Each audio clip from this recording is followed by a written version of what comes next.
Private कंपनियां झूठ बोल के आदिवासियों की जमीन में घुसती गईं और सरकार हाथ पे हाथ रख के बैठी रही। कोर्ट के ऑर्डर से बचने के लिए प्राइम मिनिस्टर अटल बिहारी वाजपेयी जी ने धोखे से इस सीक्रेट डॉक्यूमेंट के जितने भी स्टेट गवर्नमेंट थी,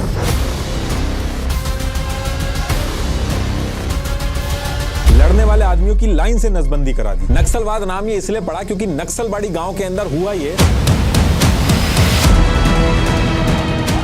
विमल किसान ने सपने में भी नहीं सोचा होगा कि उसकी वजह से जो नक्सलवाद है, पुलिसिया अंदाज में इससे पूछा गया तो इसने चारू मजूमदार का एड्रेस बता के कहा। कांग्रेस ने कोर्ट में पहुंच के जब एफिडेविट सबमिट किया तो उससे हुआ ये, पीएम इंदिरा गांधी जी ने जब इनकी नकेल कसी, बीड़ी का जो पत्ता था उसका 4 रुपए की जगह जब 25 रुपए मिलने लगा। दलित और पिछड़ी जातियों को सिर्फ एनकाउंटर और बंदूक चलाने के लिए रखा है क्या? आपने नोटिस किया है, अगर दांत सीधे ना हो तो सिर्फ स्माइल ही अफेक्ट नहीं होती है, आपका दिमाग भी एक्स्ट्रा काम करता है। स्टडीज कहती हैं कि जब दांत ठीक से अलाइन नहीं होते तो चीजें प्रॉपर्ली च्यू नहीं होती और उस वजह से डाइजेशन और ब्रेन को ज्यादा मेहनत करनी पड़ती है। इसलिए सीधे दांत सिर्फ अच्छे दिखते नहीं बल्कि आपको हेल्दी भी रखते हैं। तो अगर आपकी अलाइनमेंट ठीक नहीं है तो आप टूथसी के टीथ अलाइनर्स यूज करके 6 से 12 महीने में अपने दांतों को करेक्ट कर सकते हैं। ये अलाइनर्स इनविजिबल हैं और काफी कंफर्टेबल भी। इनको निकालना और लगाना भी काफी ईजी है। इनको मंगवाने का प्रोसेस भी काफी सिंपल है। आपको बस टूथसी की वेबसाइट पे जाके एक 3D टीथ स्कैन बुक करनी है, जो आप घर पे या टूथसी के 30+ पैन इंडिया सेंटर्स में जाके भी करवा सकते हैं। स्कैन के कुछ ही दिनों बाद आपको एक स्माइल प्लान भेजा जाता है, जिसको अप्रूव करते ही आपके अलाइनर्स होम डिलीवर हो जाते हैं। टूथसी ने 3 लाख से ज्यादा लोगों की हेल्प की है to get their dream smiles. Aligners US FDA cleared है और 100+ डेंटिस्ट और ऑर्थोडेंटिस्ट की बैकिंग भी है। तो आज ही बुक कीजिए अपना free Toothsi teeth scan, link is in the description. तो टॉपिक पे वापस आते हैं। देखिए 18 से 19 सेंचुरी का जो टाइम था, इस टाइम पे इंग्लैंड और जर्मनी के अंदर इंडस्ट्रियल रिवॉल्यूशन हो रहा था, मतलब कि हाथ की बजाय इंडस्ट्रीज लगा के मशीनों से मास प्रोडक्शन हो रहा था। और जब ये हो रहा था तो इस टाइम पे लोग गांव से निकलकर एज लेबर सिटीज में काम करने पहुंच रहे थे। और जब ये लेबर्स इंडस्ट्रीज के अंदर काम करने लगे तो एज सच कोई पॉलिसी या फ्रेमवर्क तो था नहीं। तो इन फैक्ट्रीज के जो ओनर्स थे, इन्होंने गरीब वर्किंग क्लास का खूब एक्सप्लॉयटेशन किया। कम पैसे में 14-14, 15-15 घंटे काम करवाए। इन फैक्ट्रीज के ओनर्स इतने ज्यादा पावरफुल होते जा रहे थे कि जो लॉस थे वो भी इनको फेवर करते थे। अब जब ये सारी चीजें चल रही थी तो सेम टाइम पे, यानी कि ईयर 1848 में, जर्मनी का एक फिलोसफर और इकोनॉमिस्ट था जिसके बारे में ऑलरेडी आपने सुना होगा, कार्ल मार्क्स। तो कार्ल मार्क्स ने जब सोसाइटी के अंदर ये डिफरेंस देखा तो उसने एक डॉक्यूमेंट लिखा जिसको उसने 21 फरवरी 1848 को ऑफिशियली पब्लिश किया। इसमें उन्होंने लिखा कि ये सब जो हमारी सोसाइटी में चल रहा है ये फेयर नहीं है। सोसाइटी अब 2 पार्ट में डिवाइड हो चुकी है। एक तरफ वो लोग हैं जिनके पास फैक्ट्री, पैसा, पावर, रिसोर्सेज सब पे कब्जा हो चुका है। इनको कार्ल मार्क्स ने कैपिटलिस्ट या रूलिंग क्लास कहा। और फिर कहा कि दूसरी तरफ वो लोग हैं जो दिन रात अमीरों से ज्यादा मेहनत करते हैं, फिर भी गरीब हैं और इनके पास रिसोर्सेज और पावर का कोई कंट्रोल नहीं है।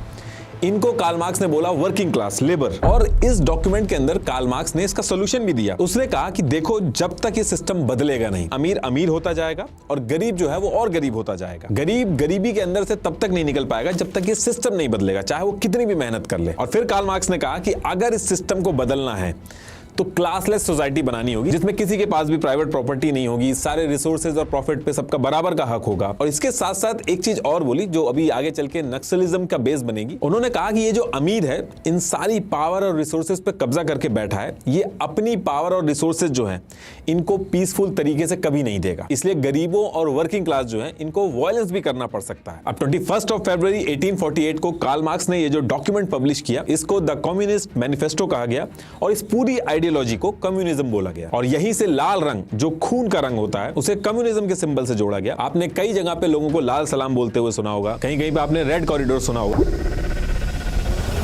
अब जब कार्ल मार्क्स ने इस पूरे एक्सप्लॉयटेशन के ऊपर एक डॉक्यूमेंट रिलीज किया तो पहले क्या था कि लोग एक्सप्लॉयटेशन तो झेल रहे थे, लेकिन उनके पास उस चीज को समझाने का या एक्सप्रेस करने का कोई क्लियर तरीका नहीं था। कार्ल मार्क्स की ये थ्योरी, यानी कि कम्युनिज्म आइडियोलॉजी, ये जब लोगों तक पहुंची तो उससे हुआ ये कि लोगों को एक फ्रेमवर्क मिला जिसमें उनको समझ में आया कि गरीब होना उनकी गलती नहीं है, बल्कि ये जो पूरा सिस्टम है ये खराब है, इसकी वजह से ये लोग गरीब हैं। देखिए जितनी भी चीज मैं अभी बता रहा हूं, आप थोड़ा सा वेट करिएगा, अब ये सारी चीजें नक्सलिज्म से रिलेट करेंगी। तो अब इसके बाद होता क्या है कि 21 फरवरी 1848 को कार्ल मार्क्स ने डॉक्यूमेंट रिलीज किया जिसे कम्युनिस्ट मैनिफेस्टो बोला गया। और सेम टाइम पे यूरोप के अंदर लोग इक्वालिटी को लेकर प्रोटेस्ट वगैरह तो कर ही रहे थे, लेकिन 3 दिन बाद 24 फरवरी 1848 को फ्रांस में प्रोटेस्ट हुए। इसके नेक्स्ट मंथ मार्च 1848 में और प्रोटेस्ट हुए। जर्मनी, ऑस्ट्रिया, इटली, इन जगहों पे भी लोगों ने प्रोटेस्ट करना स्टार्ट किया, लेकिन अभी तक भी चीजें कंट्रोल में थी। लेकिन इसके लगभग 70 साल बाद, यानी कि ईयर 1917 में, आज का जो रशिया है, उस समय वहां पे रशियन एम्पायर होता था, तो वहां पे एक फेमस लीडर था जिसका नाम आपने सुना होगा, व्लादिमीर लेनिन। इसने कार्ल मार्क्स की कम्युनिज्म वाली जो आइडियोलॉजी थी उसको बेस बनाया और वहां पे जो वर्कर्स और छोटे किसान थे उनको अपने साथ जोड़ा और वहां का जो राजा था उसके खिलाफ एक बहुत बड़ा रिवॉल्यूशन स्टार्ट कर दिया।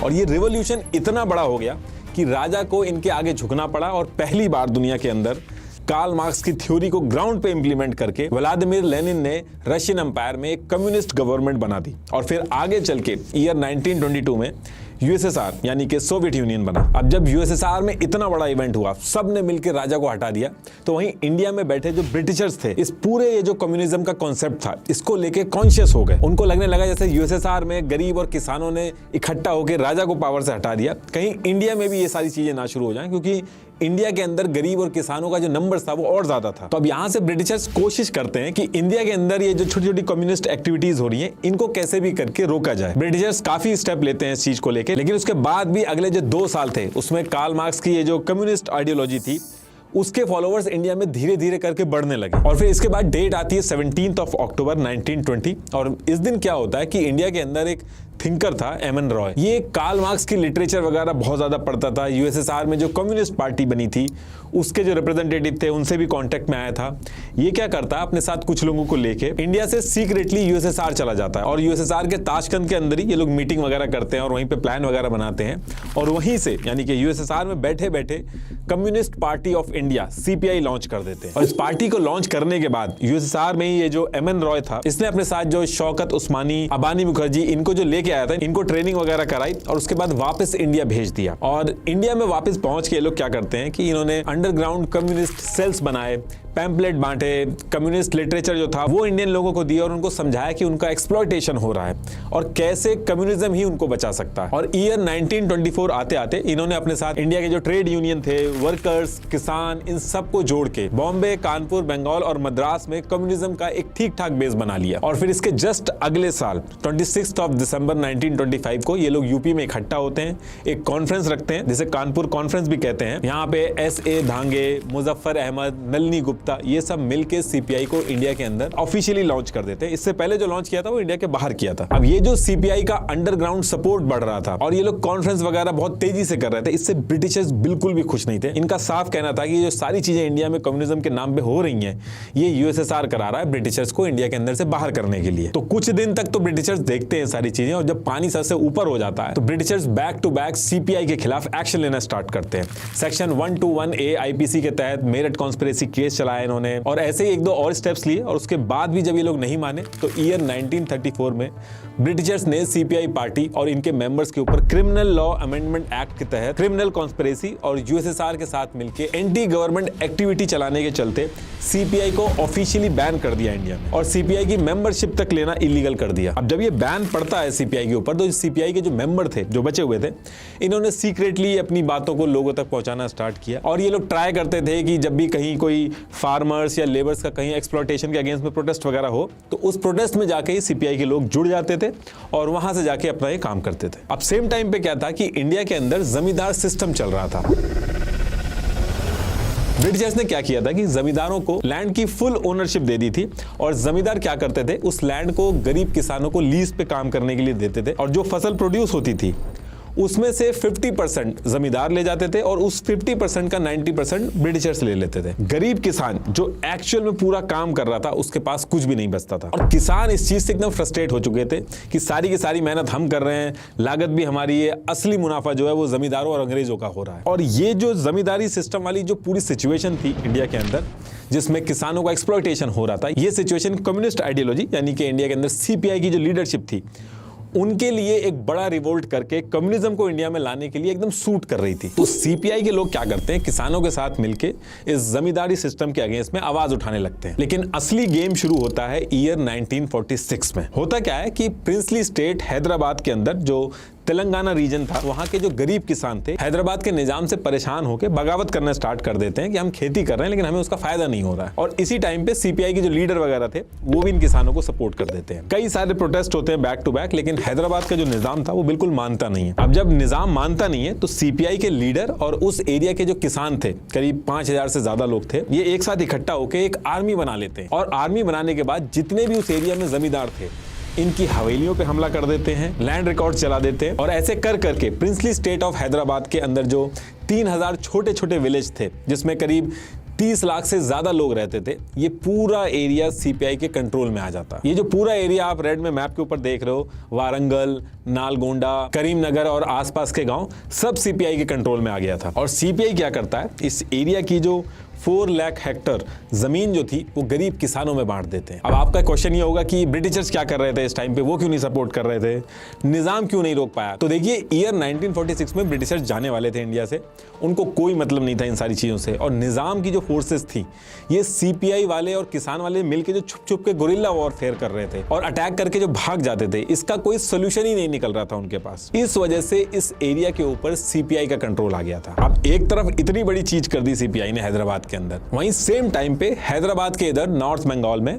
दिनाजपुर, मालदा, रागपुर, अभी ये सारा एरिया बांग्लादेश के अंदर आ गया। तो सीपीआई ने क्या कर रखा था कि किसानों के राइट्स और जमींदारी सिस्टम के अगेंस्ट में एक ऑल इंडिया किसान सभा बना रखी थी। तो हैदराबाद के एरिया में जब सीपीआई को सक्सेस मिलती है तो सेम टाइम पे सीपीआई की ऑल इंडिया किसान सभा क्या करती है, किसानों को अपने साथ मिला के एक बड़े स्केल पे तिभागा मूवमेंट स्टार्ट कर देती है। तिभागा मतलब 3 भाग, 3 पार्ट। इसमें इन्होंने डिमांड की कि ये जो फसल प्रोड्यूस हो रही है इसके 3 भाग करो, यानी कि 3 पार्ट करो। 1 पार्ट जमींदार को दो और 2 पार्ट जो असली मेहनत कर रहा है गरीब किसान उसको मिलना चाहिए। तो इसको इन्होंने तिभागा मूवमेंट बना के रिवॉल्ट स्टार्ट कर दिया। अब ये जो तिभागा मूवमेंट था इसको बहुत ज्यादा सक्सेस मिलने लगती है, लोग जुड़ने लगते हैं इससे। लेकिन इसी बीच में क्या होता है कि 15 अगस्त 1947 को इंडिया को आजादी मिल जाती है। और पार्टीशन के टाइम पे बंगाल का भी पार्टीशन होता है, उसका एक पार्ट जो होता है वो ईस्ट पाकिस्तान बन जाता है, यानी कि आज का बांग्लादेश।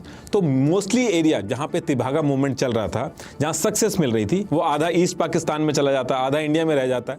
तो ये जो मूवमेंट थी ये भी रुक जाती है आजादी के बाद। अब इसके बाद इंडियन गवर्नमेंट पावर में आती है और नेहरू जी प्राइम मिनिस्टर बनते हैं। लेकिन आजादी मिलने के बाद भी सीपीआई कहता है ये जो आजादी हमें मिली है ये पूरी आजादी नहीं है, ये इंडियन गवर्नमेंट भी अलग नहीं है, ये भी जमींदारों और कैपिटलिस्टों की सरकार है। और फिर इसके बाद सीपीआई रुकता नहीं है, नेक्स्ट ईयर ही सीपीआई ऑफिशियली इंडियन गवर्नमेंट के खिलाफ रिवॉल्यूशन स्टार्ट कर देता है। इसका नाम देता है रिवॉल्यूशन नाउ, तुरंत क्रांति, और आर्म्ड रिवॉल्यूशन शुरू कर देता है इंडियन गवर्नमेंट के खिलाफ। अब जब ये सारी चीजें चल रही थी तो इसी टाइम पे सीपीआई के अंदर 2 यंग मेंबर थे, चारू मजूमदार और कोंडापल्ली सीतारमैया। ये पहले स्टूडेंट थे, फिर इन्होंने कार्ल मार्क्स और लेनिन की कम्युनिस्ट आइडियोलॉजी से इंस्पायर होकर सीपीआई को ज्वाइन कर लिया था और बहुत ही कम टाइम में लोग फेमस हो रहे थे और सीपीआई को बहुत तेजी से आगे बढ़ा रहे थे। ये दोनों नाम आप याद रखिएगा, अभी आगे चल के यही दोनों इंडिया की हिस्ट्री की सबसे बड़ी इंटरनल सिक्योरिटी थ्रेट, नक्सलवाद को एस्टैब्लिश करेंगे। अब इधर इंडिया में तो ये सारी चीजें चल रही थी और सेम टाइम पे इंडिया के बगल में जो इंडिया का पड़ोसी था चाइना, वहां भी सेम इंडिया जैसी दिक्कत ही चल रही थी। वहां भी फैक्ट्रीज ज्यादा नहीं थी, वहां की इकोनॉमी भी फार्मिंग पे बेस्ड थी और वहां भी किसान नंबर्स में ज्यादा थे और जमींदारी सिस्टम था। थोड़े से अमीर लोगों के पास बहुत सारी लैंड थी वहां पे भी। तो चाइना में क्या होता है कि एक कम्युनिस्ट लीडर था माओ जेडोंग, उसने अपने साथ सारे गरीब किसान इकट्ठे किए और उनकी एक गुरिल्ला स्टाइल आर्मी बनाई। पहले ये लोग विलेज के अंदर गए, वहां हमला किया, वहां पे कब्जा किया, फिर सिटीज पे कब्जा किया और 1 अक्टूबर 1949 को माओ जेडोंग ने चाइना में कम्युनिस्ट गवर्नमेंट बना दी। Mao Zedong stood atop Tiananmen Gate in Peking and declared the birth of the People's Republic of China, marking a profound shift in the nation's history.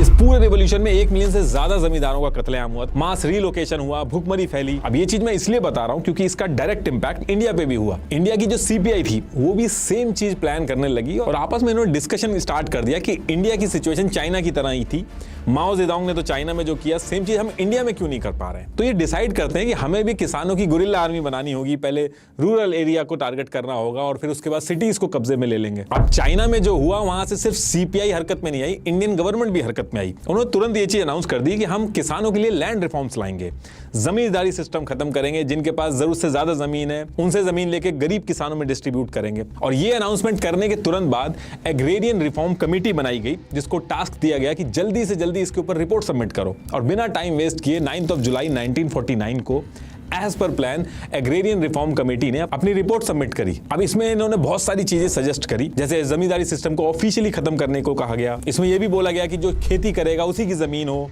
एक आदमी कितनी लैंड रख सकता है, इन सारी चीजों के ऊपर सजेशन दिए। लेकिन जैसे ही रिपोर्ट सबमिट हुई, इंडिया के अंदर जो पावरफुल लोग थे, जमींदार थे, उनका गवर्नमेंट के ऊपर बहुत प्रेशर आने लगा और ये चीज इंप्लीमेंट नहीं हो पाई। और इस चीज की वजह से बहुत बड़ी दिक्कत शुरू हो जाती है। आगे कुछ टाइम तक तो कुछ नहीं होता है, लेकिन ईयर 1951 में इंडिया के अंदर जनरल इलेक्शंस होने थे और सीपीआई कहती है कि इस इलेक्शन में हम भी खड़े होंगे, डेमोक्रेटिक तरीके से हम लोग पावर में आएंगे। अब ये चीज सीपीआई जो हथियार उठाने की बात करती थी उससे थोड़ी हट के थी। तो सीपीआई के अंदर भी कई सारे ऐसे लीडर थे, चारू मजूमदार जैसे, जो हमेशा से चाइना स्टाइल में हथियार उठा के लड़ाई करना चाहते थे। वो गुस्सा भी हो गए थे। इनफैक्ट चाइना की जो कम्युनिस्ट पार्टी थी वो वहां से बैठे बैठे इंडिया की जो सीपीआई पार्टी थी, ये जो इलेक्शन लड़ने की अप्रोच रख रही थी, इसको क्रिटिसाइज करने लगी। लेकिन सीपीआई के जो मेन लीडर थे वो मानते नहीं है, वो इलेक्शन लड़ते हैं। अब इंडियन गवर्नमेंट ने जो लैंड रिफॉर्म का वादा किया था उसको इंप्लीमेंट नहीं किया था, तो उसकी वजह से थोड़े नेगेटिव सेंटिमेंट्स थे, तो इस चीज का उसको थोड़ा नुकसान होता है। और सीपीआई जो है, जो एकदम नई पार्टी थी, वो सेकंड हाईएस्ट सीट जीत के मेन ऑपोजिशन पार्टी बन जाती है और फिर आगे चल के केरला के असेंबली इलेक्शन भी जीत जाती है। ये एक बहुत ही अलार्मिंग सिचुएशन थी कांग्रेस गवर्नमेंट के लिए। तो कांग्रेस तुरंत इस पे एक्ट करती है और जमींदारी सिस्टम इंडिया के अंदर खत्म करने के लिए लॉज बनाने पे ध्यान देती है। State by state in laws को इंप्लीमेंट करना स्टार्ट किया ताकि किसान नाराज ना हो और सीपीआई के साथ जुड़ने ना लगे। तो स्टेट बाय स्टेट इन्होंने ये चीज इंप्लीमेंट करनी स्टार्ट कर दी। अब एक तरफ तो ये सारी चीजें चल रही थी, वहीं दूसरी तरफ सीपीआई जो इलेक्शन लड़ रही थी, इसकी वजह से सीपीआई के अंदर ही आइडियोलॉजिकल डिफरेंसेस आ गए थे, दो गुट बन गए थे और इसकी वजह से एक गुट ने सीपीआई से अलग होकर एक नई पार्टी बनाई, CPIM, communist party of India Marxist. तो एक तरफ सीपीआई थी, दूसरी तरफ उससे अलग होकर सीपीआईएम बन गई और तीसरी तरफ चारू मजूमदार जो था वो वेस्ट बंगाल के अंदर अंडरग्राउंड था, उसको इंडियन फोर्सेस ढूंढ रही थी। वो एकदम क्लियर था कि हमें हथियार उठा के चाइना की तरह, माओ जेडोंग की तरह ही इंडिया के अंदर पावर में आना है। और वो डेली बेसिस पे सीपीआई ये जो इलेक्शन लड़ती थी इसको क्रिटिसाइज करता था। वो साफ कहता था कि इंडियन सिस्टम के अंदर रह के कभी असली क्रांति नहीं आएगी, पावर बंदूक के दम पे ही मिलती है। चारू मजूमदार को 100% जो चाइना के अंदर माओइस्ट स्टाइल में आर्म्ड रेवोल्यूशन हुआ था, वही सेम चीज इंडिया में वो चाहता था। अब इसके बाद चारू मजूमदार क्या करता है, वो अंडरग्राउंड तो ऑलरेडी था ही था, वो डॉक्यूमेंट लिखना स्टार्ट करता है। 28 जनवरी 1965 से अगले 2 साल तक वो 8 डॉक्यूमेंट लिखता है। जब भी आप नक्सल के बारे में कहीं डिस्कशन करोगे तो इन 8 डॉक्यूमेंट की बात जरूर होती है। इसको कुछ लोग हिस्टोरिक 8 डॉक्यूमेंट भी बोलते हैं, कुछ लोग इंडिया का कम्युनिस्ट मैनिफेस्टो भी कहते हैं। काफी फेमस डॉक्यूमेंट है ये जब भी इंडिया के अंदर नक्सलवाद की बात होती है। इन डॉक्यूमेंट्स के अंदर चारू मजूमदार ने स्टेप बाय स्टेप पूरे प्रोसेस लिखे हैं कि कैसे हथियार उठा के पावर में आया जाएगा। इंडिया के अंदर ये जो पूरा कम्युनिस्ट मूवमेंट है ये फेल क्यों हो रहा है, इसके रीजन लिखे।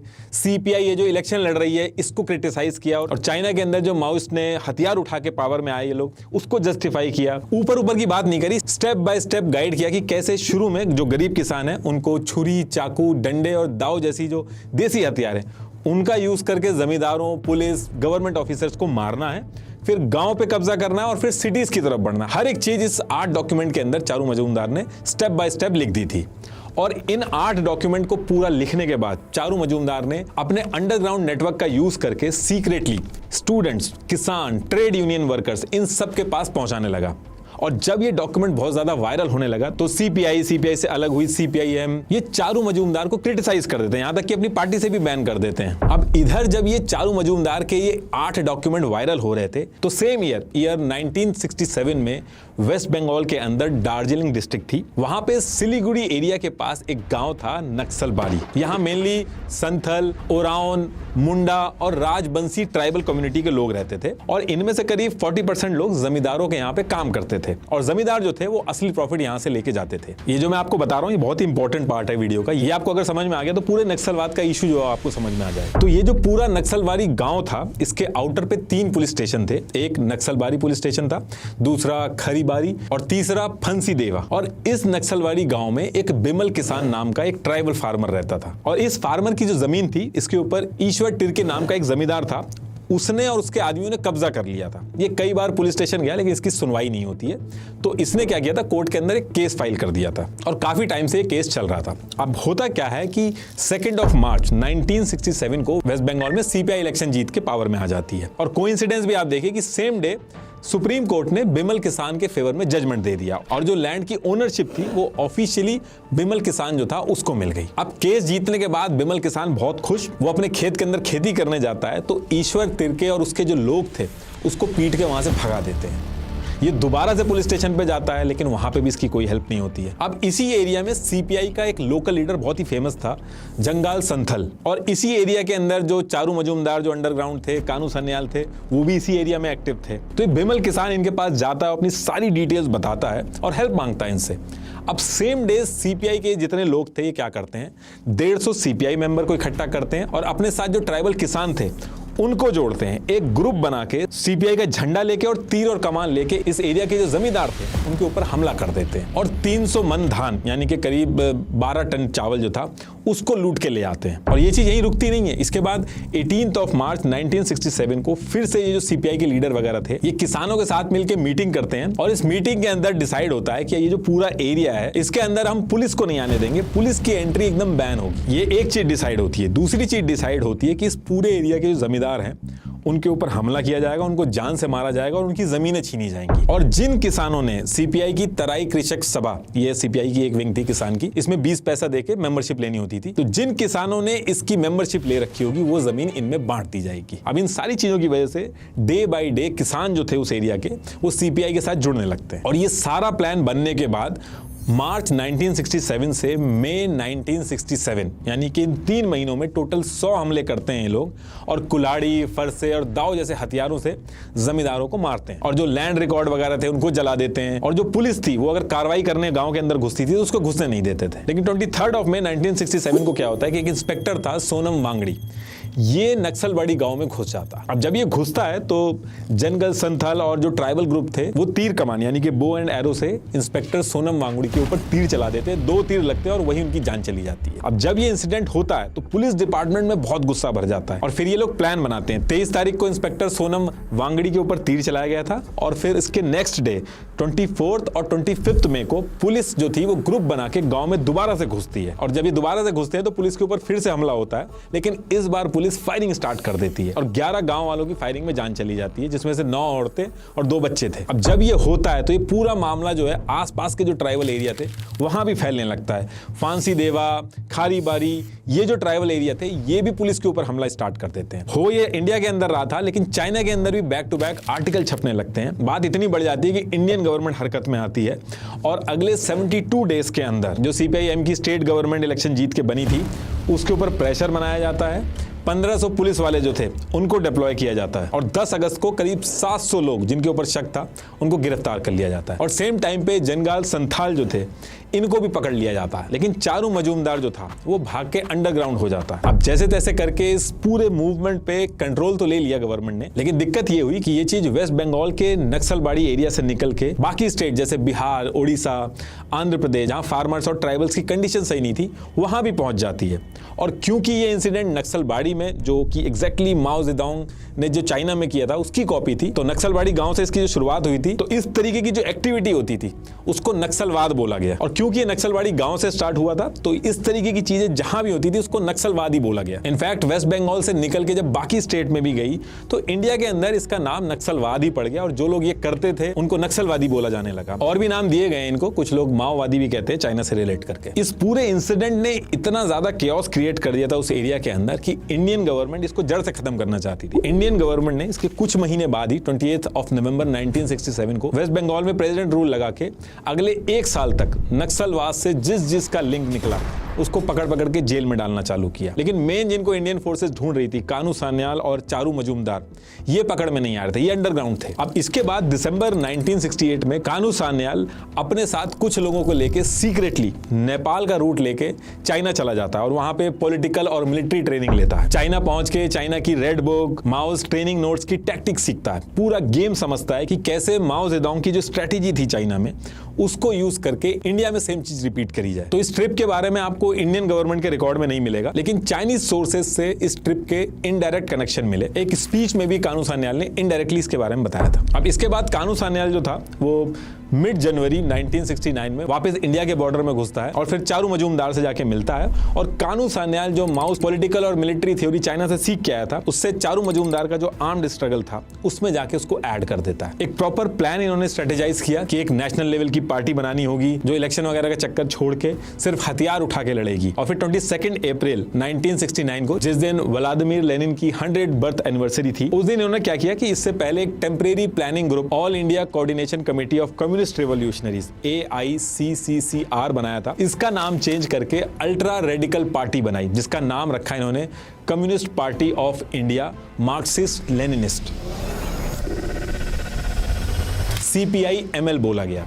CPI-ML जहां पे आ जाए इसका मतलब वो इलेक्शन का बॉयकॉट कर रहे हैं, वो सिर्फ गवर्नमेंट के खिलाफ हथियार उठा के लड़ाई लड़ना चाहते हैं। इनके स्लोगन भी ऐसे थे, China's path is our path, China's chairman is our chairman. इसके साथ साथ इन्होंने नारे भी दिए कि जिनके हाथों में क्लास एनिमी का ब्लड नहीं लगा वो कम्युनिस्ट कहलाने के लायक नहीं है। तो यही सारी चीजें प्लान करके इसके एम वगैरह रखे गए और 17,000 से ज्यादा लोगों ने इस CPI-ML पार्टी को ज्वाइन कर लिया। और बहुत ही कम टाइम के अंदर CPI-ML आंध्र प्रदेश, वेस्ट बंगाल और बिहार में जो पूरा नक्सलवाद था इसका एपिसेंटर बन गया। ये एक तरफ अपनी आर्म्ड स्ट्रगल जो थी वो कंटिन्यू रखते थे और इसके साथ साथ इंडिया गवर्नमेंट के अगेंस्ट में कहीं भी अगर प्रोटेस्ट वगैरह होते थे तो CPI-ML वाले पहुंच जाते थे। और जब ये सारी चीजें चल रही थी तो इसी बीच में क्या होता है कि इंडियन फोर्सेस को इंटेल मिलता है कि कानू सान्याल गोदावरी डिस्ट्रिक्ट आंध्र प्रदेश के जंगल में छुप के पूरे एरिया के अंदर नक्सलवाद का कोऑर्डिनेशन कर रहा है। तो ये इंटेल मिलते ही आंध्र प्रदेश पुलिस और सेंट्रल इंटेलिजेंस तुरंत पहुंच के 1 अगस्त 1970 को कानू सान्याल को अरेस्ट कर लेती है। ये बहुत बड़ा झटका था CPI-ML के लिए, लेकिन चारू मजूमदार अभी भी अंडरग्राउंड था और नक्सलवाद फैला रहा था। अब यहां पे भी इंडियन फोर्सेस रुकती नहीं है। जुलाई 1971 से अगस्त 1971 तक ऑपरेशन स्टिपल चेज चलाया जाता है,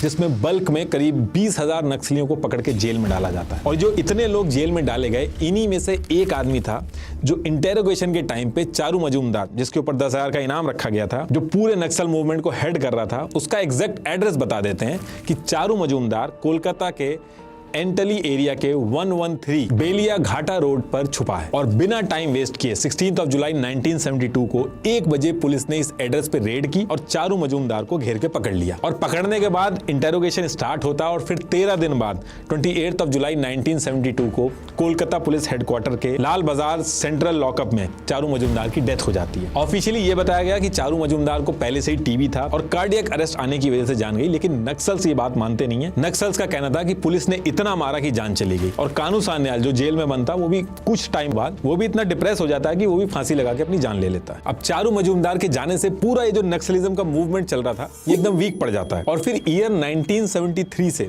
1974 तक का ये जो टाइम था, इसमें मिलिट्री और CRPF ने ऑपरेशन थंडर वगैरह स्टार्ट किया, जिससे नक्सल्स के ऊपर बहुत बड़ा क्रैकडाउन हुआ। और सेम टाइम पे जो ट्राइबल किसान थे उनके लिए भी कई सारी चीजें की गई, जैसे 5 ईयर प्लान वगैरह लॉन्च किए गए, ताकि ट्राइबल किसानों का जो सपोर्ट था नक्सलिज्म से वो भी कम हो, और एक्चुअल में हुआ भी। और सेम टाइम पे जो ईयर 1975 में इमरजेंसी चल रही थी, उस टाइम पे इंदिरा गांधी जी ने MISA maintenance of internal security act ये लगा के बिहार, आंध्र प्रदेश, वेस्ट बंगाल से जो बचे हुए नक्सलवादी थे उनको उठा उठा के जेल में डाल दिया और जितने भी नक्सल ग्रुप थे उन पे बैन लगा दिया गया। और इन सारी चीजों का इंपैक्ट ये हुआ कि नक्सलवाद इंडिया के अंदर वीक पड़ गया और जो बचे कुचे नक्सलवादी थे वो अंडरग्राउंड हो गए। तो अब यहां तक तो सारी चीजें ठीक चल रही थी, लेकिन इसके 2 साल बाद डेट आती है 21 मार्च 1977। इस दिन इमरजेंसी हटती है और इसके 3 दिन बाद 24 मार्च 1977 को जनता पार्टी जो थी वो इलेक्शन जीत जाती है और मोरारजी देसाई जी जो थे वो देश के PM बनते हैं। अब मोरारजी देसाई जी ने पहले से ही वादा वादा किया था कि जब वो पावर में आएंगे तो ये जो इमरजेंसी वगैरह में जो सिविल लिबर्टीज वगैरह हैं इसको रिस्टोर करेंगे, और इमरजेंसी के टाइम पे जिनको MISA के अंडर पॉलिटिकल प्रिजनर बना रखा था उनको जेल से निकाल देंगे। तो इस चीज पे उन्होंने काम करना स्टार्ट किया, और जब ये सारी चीजें चल रही थी तो नक्सलवादियों ने भी क्या किया, उन्होंने जेल से मोरारजी देसाई जी को लेटर लिखना स्टार्ट किया, जिसमें उन्होंने ये कहा कि अब हम हथियार नहीं उठाएंगे, हमें भी डेमोक्रेटिक प्रोसेस का पार्ट बना लीजिए और जेल से बाहर कर दीजिए। और ये चीज PM मोरारजी देसाई एक्सेप्ट कर लेते हैं, और 3 मई 1977 को सारे स्टेट में जो नक्सल बंद थे उनसे रिटर्न अंडरटेकिंग ली गई कि आप आर्म स्ट्रगल वगैरह दोबारा से स्टार्ट नहीं करोगे, और उन्होंने वादा भी किया कि वो एकदम पीसफुल तरीके से जो डेमोक्रेटिक प्रोसेस है उससे जाके जुड़ जाएंगे। अब जब स्टेट बाय स्टेट सारे जो नक्सल्स थे उनको जब जेल से बाहर किया गया, तो इसी टाइम पे एक बंदा और बाहर निकलता है जेल से, जिसके बारे में मैंने पहले भी बताया था, कोंडापल्ली सीतारामैया। अब कुछ नक्सल जो थे वो जेल से निकलने के बाद एक्चुअल में उन्होंने पॉलिटिक्स ज्वाइन करी, लेकिन कोंडापल्ली और उसके जो साथी थे वो एक्चुअल में वो जेल से जो निकल रहे थे वो एक स्ट्रैटेजी थी उनकी, ताकि दोबारा से रीग्रुप कर सके। एक्चुअल में वो डेमोक्रेटिक प्रोसेस का पार्ट नहीं बनना चाहते थे। और कोंडापल्ली और इसके साथ के जो लोग थे ये अंडरग्राउंड हो जाते हैं, और अंडरग्राउंड होके नक्सल ग्रुप जितने भी थे उनको एक्टिवेट करते हैं और रीग्रुपिंग स्टार्ट करते हैं। और अगले 3 साल तक जितने भी छोटे छोटे नक्सल ग्रुप थे, जैसे कि Maoist communist centre MCC, party unity, ऐसे करके 30 से 40 नक्सल ग्रुप जो थे उनको रीयूनाइट किया कोंडापल्ली ने, और दिन रात मेहनत करके 30,000 लोगों को जोड़ लिया। ईयर 1980 आते आते कोंडापल्ली बहुत स्ट्रांग हो गया था, उसने अपना बेस बना लिया था, और इसी ईयर में उसने नेशनल लेवल का एक नक्सल ग्रुप जिसका नाम उसने पीपल्स वॉर ग्रुप PWG रखा, ये खड़ा कर दिया। तो कुल मिला के जितनी भी मेहनत हुई थी नक्सल को खत्म करने के लिए इंडिया के अंदर, वो घूम फिर के दोबारा से 0 पे आ गई थी। नक्सल इंडिया के अंदर दोबारा से उसी लेवल पे आके खड़ा हो गया था जो वो पहले था। अब देखिए, इससे पहले क्या था कि जो नक्सल वगैरह थे वो गांव वगैरह में ऑपरेट कर रहे थे, लेकिन इमरजेंसी लगी, उन पे क्रैकडाउन हो रहे थे, तो उनको पकड़ना बहुत आसान था। तो इस बार जब कोंडापल्ली ने PWG बनाया तो उसने एक स्ट्रैटेजी में चेंज लेके आया। वो इस बार वो गांव से और जो डेंस फॉरेस्ट होते थे उनके अंदर जाके अपने बेस बनाने की तैयारी करी। तो ये किस तरीके के डेंस फॉरेस्ट के अंदर गए वो भी मैं आपको थोड़ा समझा देता हूं। देखिए, इस पर्टिकुलर टाइम पे इंडिया का जो टोटल जियोग्राफिकल एरिया था उसका 12% एरिया, यानी कि करीब 40 मिलियन हेक्टेयर एरिया, ये एकदम डेंस फॉरेस्ट था जो मेनली इन स्टेट्स में था, और इन एरियाज में 5% ट्राइबल पॉपुलेशन रहती थी। और ये जो ट्राइब्स थी इनके लिए इनका जंगल, इनकी जमीन, इनका पानी, ये सबसे इंपॉर्टेंट चीज थी, यही इनकी पहचान थी और यही इनका कल्चर था। इनको मॉडर्नाइजेशन, पॉलिटिक्स, इससे कुछ लेना देना नहीं था। ये मेन स्ट्रीम नहीं थे, घने जंगलों में रहते थे, और अंग्रेजों के टाइम से इनके जो जंगल्स वगैरह थे वो काटे जा रहे थे। कई सारे ऑफिसर्स ने इनका एक्सप्लॉइटेशन वगैरह भी करना शुरू कर दिया था। तो इन सारी चीजों से निपटने के लिए इंडियन कॉन्स्टिट्यूशन में 5th शेड्यूल नाम से एक स्पेशल सेक्शन ऑलरेडी बनाया गया था, जिसमें आर्टिकल 2441 के तहत यह था कि ट्राइबल्स की एक ट्राइब्स एडवाइजरी काउंसिल होगी, जिसमें 75% ट्राइबल्स ही होंगे, और इनके एरिया के अंदर जो एक्चुअल फैसले होंगे, जो इनकी नीड्स होगी, वो यही ट्राइब्स एडवाइजरी काउंसिल जो है वही डील करेगी। ये जो ट्राइबल एरियाज थे ये इतने डेंस और रिमोट थे कि इनकी प्रॉपर मैपिंग तक नहीं हो पाती थी, ना रोड, ना स्कूल, ना हॉस्पिटल्स, ना पुलिस सिस्टम। और ये जो रूल्स वगैरह गवर्नमेंट ने बना तो दिए थे, लेकिन ये ऑन पेपर थे। ग्राउंड रियलिटी ये थी कि ज्यादातर जो ट्राइबल्स थे जो इस एरिया में रहते थे, वो इस एरिया के जो जमींदार थे उनके खेतों में जाके खेती करके अपना पेट पालते थे, और उनका एक्सप्लॉइटेशन होता था। आए दिन जमींदारों और ट्राइबल्स के बीच में डिस्प्यूट होते थे, लेकिन ट्राइबल्स की सुनवाई नहीं हो पा रही थी। और सेम ईयर में, जिस ईयर में नक्सलों ने PWG बनाई, उसी टाइम पे एक और चीज करी गवर्नमेंट ने, फॉरेस्ट कंजर्वेशन एक्ट 1980 भी लेके आ गई, जिसमें यह था कि अब ट्राइबल जो जंगल में जाके लकड़ी, पत्ते, फ्रूट्स ले आते थे, उसके लिए भी फॉरेस्ट ऑफिसर से उनको परमिशन लेनी होगी। तो ये जो सारी सिचुएशन हुई, डेंस फॉरेस्ट, और जो रूल्स आ गए गवर्नमेंट के, ट्राइबल जो थे उनका एक्सप्लॉइटेशन हो रहा था, वो ना कुछ भी हो रहे थे। कोंडापल्ली ने इस पूरी सिचुएशन को एकदम परफेक्ट समझा अपनी नक्सलवादी गतिविधियों को आगे बढ़ाने के लिए। तो कोंडापल्ली की जो PWG थी, ये क्या करते हैं, गांव से ज्यादा अंदर जो डेंस फॉरेस्ट है, जहां ट्राइब्स रहते थे, इनके रीजन में जाके धीरे धीरे घुसना स्टार्ट किया और इनका ट्रस्ट जीतना स्टार्ट किया। कोंडापल्ली की जो PWG थी, ये आंध्र प्रदेश, तेलंगाना, छत्तीसगढ़, उड़ीसा, महाराष्ट्र, झारखंड, बिहार के जितने डेंस एरिया थे इनमें घुसना स्टार्ट करती है। और जब ये इन डेंस फॉरेस्ट में घुसे तो इन्होंने ट्राइबल्स का ट्रस्ट जीतने के लिए बहुत मेहनत भी करी। जैसे कम्युनिकेशन स्ट्रॉन्ग करने के लिए इन्होंने गोंडी लैंग्वेज भी सीखी, और इन्होंने ट्राइबल्स के साथ मिलकर उनकी प्रॉब्लम सुनी और इनको प्रोटेस्ट वगैरह करना भी सिखाया। तो PWG ने ये जो ट्राइबल्स को प्रोटेस्ट वगैरह सिखाया था, और जब एक्चुअल में ट्राइबल्स ने गवर्नमेंट के खिलाफ प्रोटेस्ट किए तो उनको इसका फायदा भी मिला। जैसे शुरू में इन्होंने प्रोटेस्ट किया तो गवर्नमेंट ने ट्राइबल्स को केटल को जंगल के अंदर ले जाना, जंगल में लकड़ी लेके आना और छोटी मोटी हंटिंग के लिए भी अलाउ कर दिया। ईयर 1982 से ईयर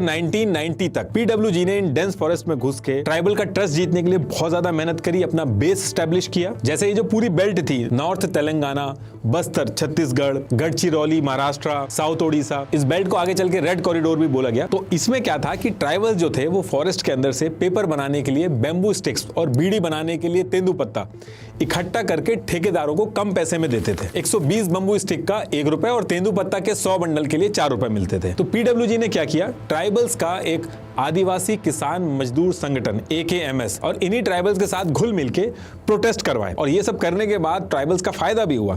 तेंदुपत्ता जो 4 रुपए का था उसकी जगह 25 रुपए उसके दाम हो गए, जिससे इन डेंस फॉरेस्ट के अंदर जो ट्राइबल्स थे वो बहुत ज्यादा खुश हो रहे थे। और साथ में उस टाइम पे एक और चीज थी कि जो फॉरेस्ट ऑफिसर्स थे ये रिश्वत वगैरह भी लेते थे और कई केस ऐसे भी आते थे कि जो ट्राइबल्स फीमेल थी उनके साथ भी छेड़खानी करते थे। तो नक्सल्स ने क्या किया, ट्राइबल्स को अपने साथ लेके इन फॉरेस्ट ऑफिसर्स पे हमला कर दिया। एक रेवेन्यू ऑफिसर था जिसने ट्राइबल लड़की के साथ छेड़खानी की थी, उसको पेड़ से बांध दिया और जितनी ट्राइबल फीमेल्स थी उनसे उसके मुंह पे स्पिट करवाया। ये इंसिडेंट बहुत फेमस हुआ ट्राइबल्स के बीच में और ट्राइबल जो थे वो नक्सल्स का एक्चुअल में सपोर्ट करने लगे। और जब ईयर 1990 तक नक्सल्स ने अपना बेस बना लिया, ट्राइबल्स का ट्रस्ट जीत लिया, ट्राइबल्स गवर्नमेंट से ज्यादा नक्सल्स का सपोर्ट करने लगे, तो धीरे धीरे करके नक्सल्स ने अपने हाथ खोलने चालू किए। ये डेंस फॉरेस्ट इतने रिमोट थे कि गवर्नमेंट सिस्टम जैसे पुलिस, कोर्ट, स्कूल, हॉस्पिटल ये सब कुछ होता ही नहीं था। तो नक्सलवादियों ने क्या किया, इन्होंने अपनी पैरेलल गवर्नमेंट चला दी, अपने कोर्ट और लॉ सिस्टम बना दिए। लैंड या मैरिज का कोई डिस्प्यूट होता था तो जो ट्राइबल्स होते थे वो नक्सल्स के पास जाते थे। उस एरिया में कोई जॉब वगैरह थी नहीं, तो जो यंग ट्राइबल्स थे उनको नक्सल अपने साथ जोड़ने लगे, उनको माओइस्ट लिटरेचर वगैरह पढ़ाने लगे। और इस एरिया के जो कॉन्ट्रैक्टर्स और बिजनेसमैन थे उनसे नक्सल एक्सटॉर्शन मनी लेने लगे। और ये जो पूरी बेल्ट थी, ये जो पूरा एरिया था, इसको लोग कम्युनिज्म के लाल रंग से जोड़ के, ये जो आप स्क्रीन पे देख रहे हो, इसको रेड कॉरिडोर बोलने लगे। ईयर 1990 के बाद से यहाँ पे थोड़ी थोड़ी प्रॉब्लम स्टार्ट हो जाती। और ये जो रेड कॉरिडोर बना दिया था नक्सलियों ने, जहां पे अपनी पैरेलल गवर्नमेंट चला रहे थे, यहाँ पे गवर्नमेंट के लिए ऑपरेट करना बहुत मुश्किल हो गया था। और जैसे जैसे नक्सल्स का इस एरिया पे कंट्रोल बढ़ रहा था, धीरे धीरे करके ट्राइबल्स के लिए भी दिक्कतें स्टार्ट हुई। इस टाइम पे जितने भी फॉरेस्ट ऑफिसर, पुलिस, गांव पटवारी, पंचायत प्रधान, स्कूल टीचर्स और यहाँ तक कि इन्हीं ट्राइबल्स में से जो नक्सल के अगेंस्ट जाते थे उनको नक्सल पुलिस इन्फॉर्मर बोल के गला रेत के मार देते थे। इस एरिया के अंदर ISP से जिसका भी ट्रांसफर होता था वो लेना ही नहीं चाहता था। यहाँ तक कि जो MP MLA थे वो भी अपनी फैमिली को नक्सल एरिया से हटा के कहीं और शिफ्ट कर देते थे। और धीरे धीरे करके जो ट्राइबल्स थे वो पुलिस और नक्सल्स के बीच में फंसने लगे। अगर पुलिस वाले नक्सल पे कोई रेड करने में सक्सेसफुल हो जाते थे तो नक्सल वहां के जो ट्राइबल्स थे उनके ऊपर शक करने लगते थे कि इन्होंने कहीं इन्फॉर्म ना कर दिया। वहीं नक्सल अगर पुलिस या फोर्सेस पे हमला कर देते थे, किसी पुलिस स्टेशन पे हमला कर देते थे, तो पुलिस जो थी वो ट्राइबल्स पे शक करके जेल में डाल देती थी कि इन्होंने नक्सल को पहले से इन्फॉर्म कर दिया होगा। तो नक्सल और पुलिस वालों के बीच में धीरे धीरे करके ट्राइबल्स भी फंसने लगे। इसके साथ साथ पीडब्ल्यूजी के जो नक्सल्स थे वो इंडिया के बाहर जितने भी इंडिया के अगेंस्ट में ऑर्गेनाइजेशंस थी उनसे भी हाथ मिलाने लगते हैं। जैसे सेम ईयर में जो नक्सल्स थे वो श्रीलंका के लिट्टे से कांटेक्ट करते हैं और श्रीलंका जाके वहां पे गुरिल्ला वॉर की ट्रेनिंग, IED बनाना, लैंड माइंस कैसे प्लांट करना, ये सारी चीजें सीखते हैं। लिट्टे ने पीडब्ल्यूजी के नक्सल्स को 50 से 60 AK-47 भी दी थी। और इसी टाइम पे असम के उल्फा ग्रुप से भी जाके कोऑर्डिनेशन करने लगते हैं। तो बेसिकली यहाँ से ट्रेनिंग वगैरह लेने के बाद ये लोग बहुत ही ऑर्गेनाइज और एक आर्मी की तरह काम करने लगे थे। और जब ये लोग ट्रेनिंग वगैरह लेके एक्सपर्ट बन गए तो IED ब्लास्ट करके पुलिस ऑफिसर जो उस एरिया से निकलते थे उनके ऊपर यूज करने लगे। और गवर्नमेंट अगर कोई भी एक्शन लेती थी तो फॉरेस्ट इतने ज्यादा घने थे कि इनको पकड़ ही नहीं पाती थी। ट्राइबल्स का भी सपोर्ट रहता था। ये लोग लेयर सिस्टम में रहते थे, first layer, second layer, third layer, और एकदम आउटर लेयर जो रहती थी उसमें जो ट्राइबल्स थे वो गवर्नमेंट कोई भी एक्शन लेती थी तो उससे 1 घंटे पहले ही इनको इन्फॉर्म कर देते थे, तो ये उस एरिया से भाग जाते थे। इसके साथ साथ जो इंडिया की स्टेट गवर्नमेंट्स थी उनमें कोऑर्डिनेशन बिल्कुल नहीं था। तो एक स्टेट गवर्नमेंट अगर एक्शन लेती थी तो ये दूसरे स्टेट में भाग के छुप जाते थे। इसलिए इंडियन गवर्नमेंट चाह के भी कुछ कर नहीं पा रही थी। लेकिन ये इशू बहुत बड़ा बनता जा रहा था।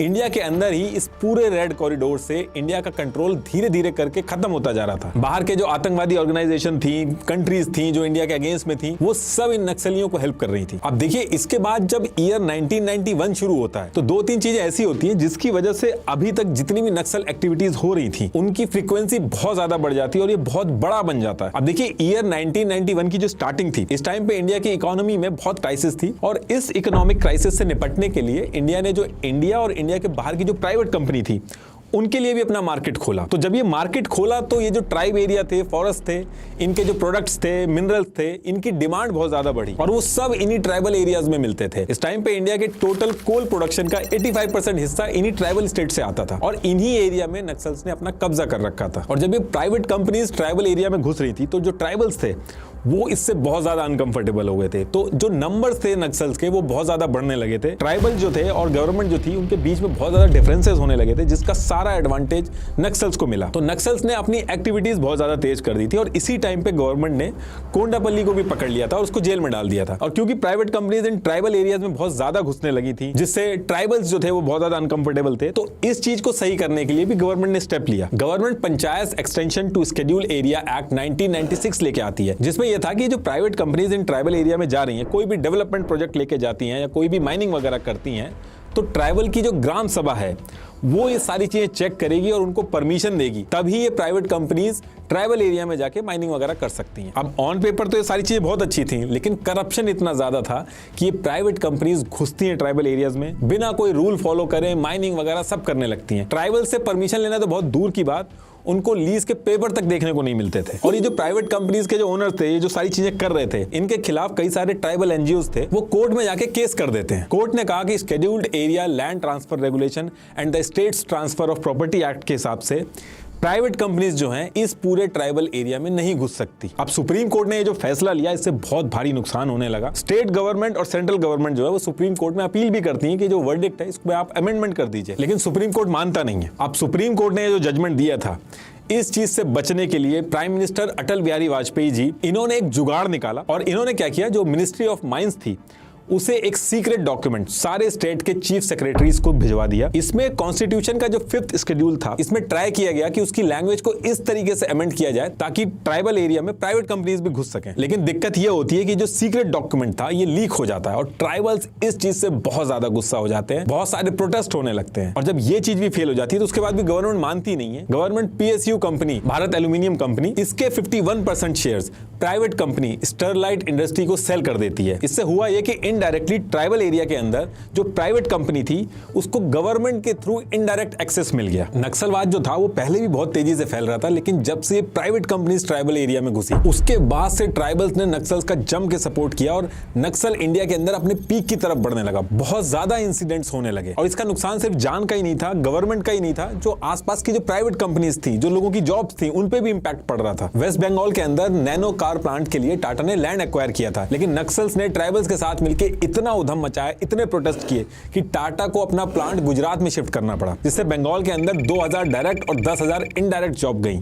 1000 करोड़ का इन्वेस्टमेंट का लॉस हुआ। साउथ कोरिया की Pohang iron and steel company जो थी वो उड़ीसा के अंदर अपना प्लांट लगाने आई थी। ये इंडिया की हिस्ट्री का सेकंड हाईएस्ट FDI इन्वेस्टमेंट था, $12 बिलियन का। नक्सल्स ने इतना कोहराम मचाया, इतने हमले किए इस एरिया में, कंपनी डर के मारे चली गई इंडिया के अंदर से और बहुत नुकसान हुआ इंडिया को। मॉनिटरी नुकसान तो हो ही रहा था, उसके साथ साथ इस पूरे एरिया में जो रेड कॉरिडोर था, MP, MLA, IAS, PCF, इन सब के ऊपर ये लोग डेली बेसिस पे हमला करने लगे थे। 1 अक्टूबर 2003 को आंध्र प्रदेश के CM चंद्रबाबू नायडू तिरुपति से तिरुमाला जा रहे थे। नक्सल्स ने इनके ऊपर अटैक करने का प्लान बनाया और रास्ते में 17 IED बम लगा दिए। कार वहां पे पहुंची और फटा तो चीफ मिनिस्टर चंद्रबाबू नायडू जो थे उनकी कार हवा में उड़ गई, उनकी कॉलर बोन में फ्रैक्चर हुआ लेकिन जान बच गई। और जो advance military grade claymore mine ये लोग यूज कर रहे थे अटैक के लिए, वो जो लोकल इंडिया की सिक्योरिटी फोर्सेस थी उनके पास तक नहीं थी, लेकिन नक्सल्स के पास थी। इस इंसिडेंट के बाद क्रैकडाउन बहुत ज्यादा तेजी से स्टार्ट हो गया था। तो नक्सल्स ने अपनी पावर को बढ़ाने के लिए जो छोटे छोटे नक्सल ग्रुप थे उन सबको मिला के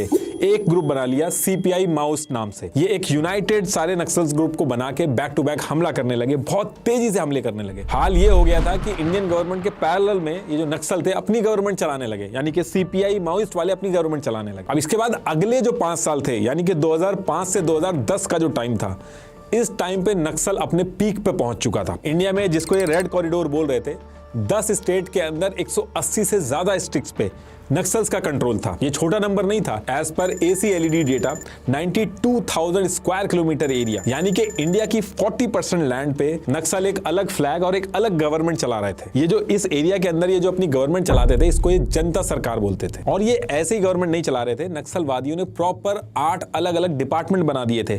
आर्मी की यूनिट्स बना दी थी, फार्मर्स के लिए सीड्स और ग्रेन बैंक बना दिए थे। नक्सल ये जो पूरा रेड कॉरिडोर बोलते हैं, इसके अंदर इंटरेस्ट फ्री लोन दे रहे थे, मेडिकल यूनिट, मूवेबल स्कूल्स, सब कुछ चल रहा था और इंडियन गवर्नमेंट कुछ नहीं कर पा रही थी। इस पूरे एरिया में प्रॉपर इन्होंने एक्सटॉर्शन के रेट कार्ड बना रखे थे। Mining companies, road contractor, tendu contractor, shopkeepers, petrol pumps, इन सब के ओनर जो थे वो जितना भी प्रॉफिट बनाते थे उन सब के परसेंटेज पहले से ही फिक्स रहते थे, उनको नक्सल को देने होते थे। और जो इस एरिया के इंपॉर्टेंट लोग थे वो अपनी प्रोटेक्शन के लिए पैसा देते थे नक्सल को, वरना उनको जान से मार देते थे या उनकी फैमिली के लोगों को किडनैप कर लेते थे। इसके साथ साथ इस एरिया में इन्होंने चरस और अफीम का भी बिजनेस किया, काफी स्मगलिंग करी। अब 2010 तक तो ये पीक में रहे, लेकिन 2010 के बाद धीरे धीरे ये लोग वीक पड़ने लगे और उसका सबसे पहला रीजन था इनके इंटरनल कन्फ्लिक्ट। ये जितने नक्सल ग्रुप्स थे इनमें रीजनलिज्म यानी कि क्षेत्रवाद बहुत ज्यादा हो गया था, जिसकी वजह से एक अनसेट कम्युनिकेशन में इनके अंदर एक कन्फ्लिक्ट सा चल रहा था। हो ये रहा था कि मोस्टली नक्सल ग्रुप जो थे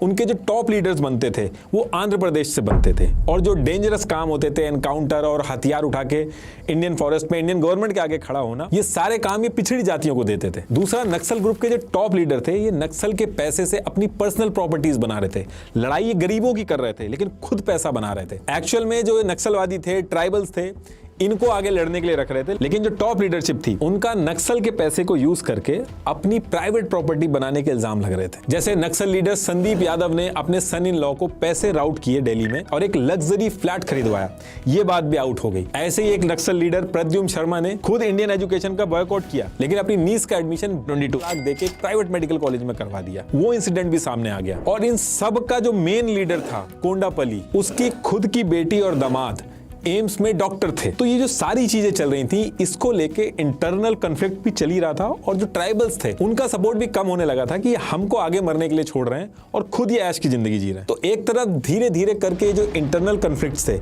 ये बढ़ने लगे और दूसरी तरफ गवर्नमेंट जो थी उसने जो क्रैकडाउन करती थी पहले, उसका भी स्टाइल चेंज कर दिया। पहले क्या होता था कि नक्सल्स को पकड़ने में बहुत ज्यादा दिक्कत आती थी, लेकिन इस बार सीआरपीएफ, स्टेट पुलिस और इंटेलिजेंस एजेंसी जो थी, इन्होंने एक कोऑर्डिनेटेड तरीके से मॉडर्न हथियार और टेक्नोलॉजी का यूज करके इनके ऊपर क्रैकडाउन स्टार्ट किया, जिससे नक्सल्स को बहुत ज्यादा नुकसान हुआ। नक्सल्स के ऑपरेशंस में हेलीकॉप्टर भी यूज होने लगे। इसके साथ साथ नक्सल्स रहते तो फॉरेस्ट के अंदर थे, लेकिन सिटीज के अंदर जो अर्बन एरियाज थे वहां पे भी इन्होंने टीचर्स, लॉयर्स, जो प्रोफेसर वगैरह रहते थे उनके साथ कोऑर्डिनेट करके शेल्टर वगैरह ये सारी चीजें भी प्लान की थी। तो एनआईए ने नक्सल जो सिटीज के अंदर कोऑर्डिनेशन करते थे, शेल्टर लेते थे, इनके जब ईमेल और लैपटॉप ट्रैक करे तो उसमें पता चला कि नक्सल जो है वो सिटीज के अंदर भी अपना बेस बना रहे हैं। अर्बन सिटीज की जो प्रॉब्लम थी जैसे unemployment, caste issues, religion issue, इसके ऊपर में भी घुसने के लिए इन्होंने एक प्रॉपर प्लानिंग बना रखी थी। Urban perspective, our work in urban areas, इस नाम से एक डॉक्यूमेंट तक रिलीज कर रखा था और उस पर काम कर रहे थे।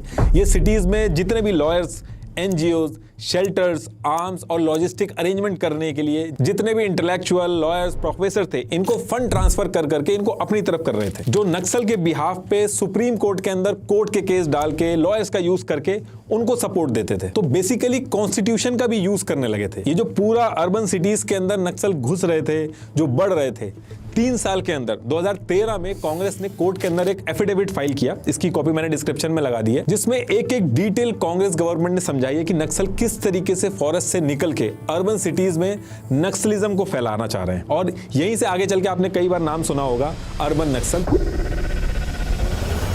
तो वो यहीं से निकल के बनता है। और इसी टाइम से जो अर्बन नक्सल वर्ड है ये बहुत ज्यादा फेमस होने लगा। जो प्रोफेसर, टीचर जो इनके साथ मिले हुए थे उनको लोग टारगेट करने लगे कि अर्बन नक्सल का पार्ट है। और इसी पर्टिकुलर टाइम पे सबसे बड़ा नुकसान जो नक्सलवादियों का तब हुआ जब 74 फ्रंट ऑर्गेनाइजेशन जो नक्सल्स की थी उनको बैन कर दिया गया। इससे इनका जो पूरा सपोर्ट सिस्टम था वो खत्म हो गया। ऊपर से 500 और 1000 के जो नोट थे वो भी बैन हो गए। तो ये जो एक्सटॉर्शन करते थे, जो पूरा रैकेट चलाते थे, ये कैश में डील करते थे।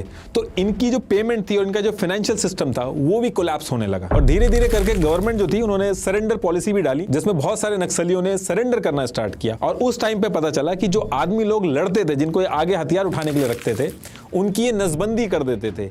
इनफैक्ट फीमेल जो होती थी उनको प्रेग्नेंट होना अलाउड नहीं था। इसके साथ साथ गवर्नमेंट ने ये जो ट्राइबल एरियाज थे यहाँ पे डेवलपमेंट का काम चालू किया।